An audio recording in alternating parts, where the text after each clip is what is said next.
আসসালামু আলাইকুম। এখন দেখবেন সংবাদ শিরোনাম। তারেক রহমানের পরিচয়পত্র প্রস্তুত, জানালো ইসির এনআইডি উইং।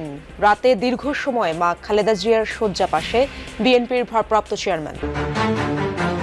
জামায়াতের সাথে জোট ইস্যুতে এনসিপির মতভেদ, আহ্বায়কের কাছে ৩০ নেতার স্মারকলিপি। দল থেকে পদত্যাগ করে স্বতন্ত্র লড়ার ঘোষণা ডাক্তার তাসনিম জারার। দেশের বিভিন্ন জায়গায় শীতের সাথে পাল্লা দিয়ে বাড়ছে ঠান্ডাজনিত রোগের প্রকোপ, জেলা মফস্বলে বিপর্যস্ত জনজীবন। 10টির পরিবর্তে জনপ্রতি সর্বোচ্চ 5টি মোবাইল সিম রাখার সুপারিশ স্বরাষ্ট্র মন্ত্রণালয়ে। ভয়েস কল ছাড়া শিগগিরই বাজারে আসছে ডেটা সিম।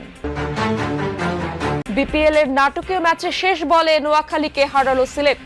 শনিবার প্রথম ম্যাচে রাজশাহীর বিরুদ্ধে 5 উইকেটে ঢাকা ক্যাপিটালসের জয়। এতক্ষণ শুনছিলেন সংবাদ শিরোনাম, এখন দেখবেন বিস্তারিত। প্রস্তুত বিএনপির ভারপ্রাপ্ত চেয়ারম্যান তারেক রহমান এবং তার কন্যা ব্যারিস্টার জায়মা রহমানের পরিচয়পত্র। শনিবার রাতে এই তথ্য নিশ্চিত করেছে ইসির এনআইডি উইং।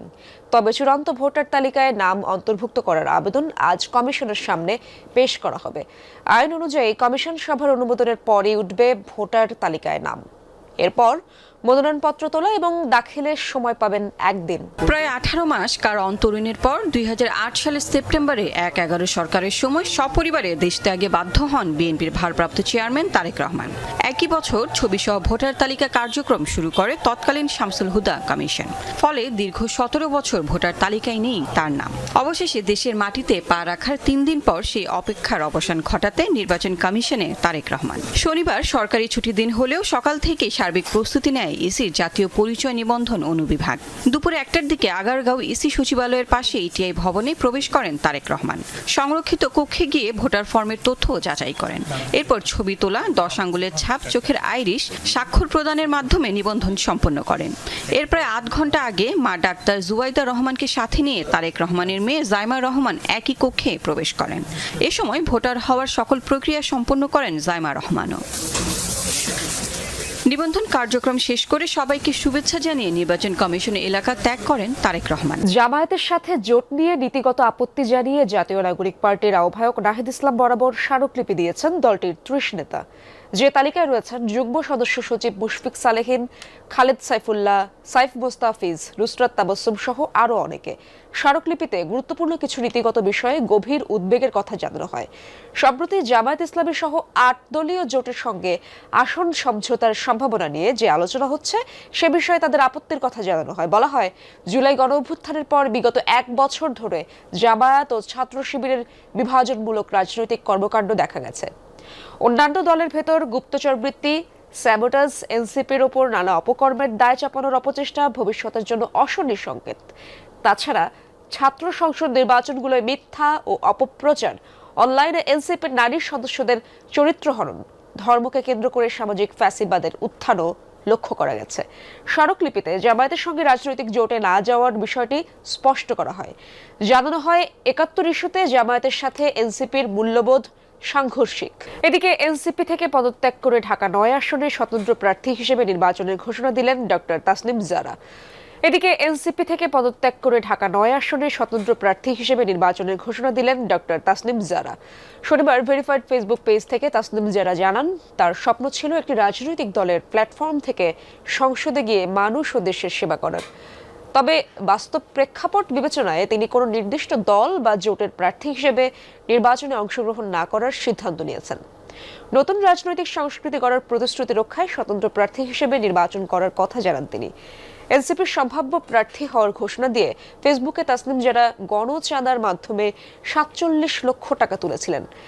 যারা তাকে চাঁদা দিয়েছিলেন স্বতন্ত্র প্রার্থী হওয়ায় তাদের টাকা ফেরত দেওয়ার প্রতিশ্রুতিও দিয়েছেন তিনি। শিরোনামে যেমনটা জানাচ্ছিলাম, সারা দেশে জেঁকে বসেছে তীব্র শীত। আজ সকালে কত ডিগ্রি তাপমাত্রা রেকর্ড করা হলো, পাশাপাশি আরেকটু বিষয় জানাতে চাই, মানুষের ভোগান্তির চিত্র তো অবশ্যই দেখছেন। এ ব্যাপারে কর্তৃপক্ষের কোনো দৃষ্টি আকর্ষণ করছি, সেখান থেকে কোনো সাহায্য দেওয়া হয়েছে কিনা তাদের? যেমনটি বলছিলেন, আজকে আবহাওয়া অফিস সূত্রে আমরা জানতে পেরেছি কুড়িগ্রামে 11.3 ডিগ্রি সেলসিয়াস তাপমাত্রা রেকর্ড করা হয়েছে সর্বনিম্ন।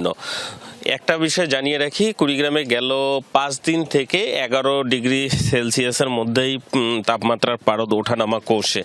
আপনি যে বিষয়টি জানতে চেয়েছেন যে সরকারি বা বেসরকারিভাবে কম্বল বিতরণ হচ্ছে কিনা, বেসরকারিভাবে কম্বলের বা শীতবস্ত্র বিতরণের তথ্য আমাদের কাছে না থাকলেও সরকারি হিসাবে তথ্যটা রয়েছে, প্রায় 18,000 শীতবস্ত্র কম্বল সহ বিতরণ করেছে। তবে একটা বিষয় জানিয়ে রাখি, আমাদের কুড়িগ্রামে 16টা নদ নদী, 4.5 শতাধিক চর অঞ্চল রয়েছে। সেখানটায় প্রায় 25 লাখ মানুষের মধ্যে চর অঞ্চলেই 8 থেকে 10 লাখ মানুষের বসবাস। আর এই অঞ্চলে আমরা জানি যে কৃষি নির্ভরশীল, যার কারণে নিম্ন আয়ের মানুষের সংখ্যাটাও কিন্তু 70 থেকে 80 ভাগ আমরা যদি বলি ভুল বলা হবে না। এই নিম্ন আয়ের মানুষজনের কিন্তু যে দ্রব্যমূল্যের ঊর্ধ্বগতি, সেইখানটায় তাদের যে দিন এনে দিন খাওয়ার পরিস্থিতি, সেইখানটায় শীতবস্ত্র কেনা বা শীতবস্ত্র ক্রয় তাদের সামর্থ্যের বাইরেই চলে, কেননা যে হাজিরা পায় সেটা দিয়ে দ্রব্যমূল্যের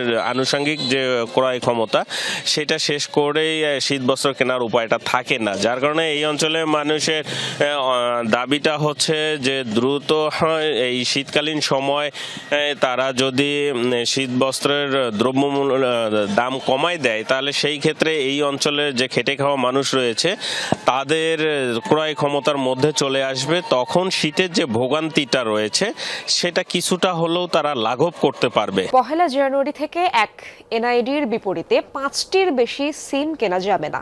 একই সময়ে এক পরিচয়পত্রের বিপরীতে আগের কেনা 10টির বেশি সিম নেটওয়ার্কে অচল হয়ে যাবে। এদিকে ভয়েস সিম কেবলমাত্র ডেটা সুবিধা সম্পন্ন আইওটি সিম বাজারে ছাড়ার প্রক্রিয়া চূড়ান্ত করেছে বিটিআরসি। একদিকে বিষাক্ত, অন্যদিকে আনন্দ।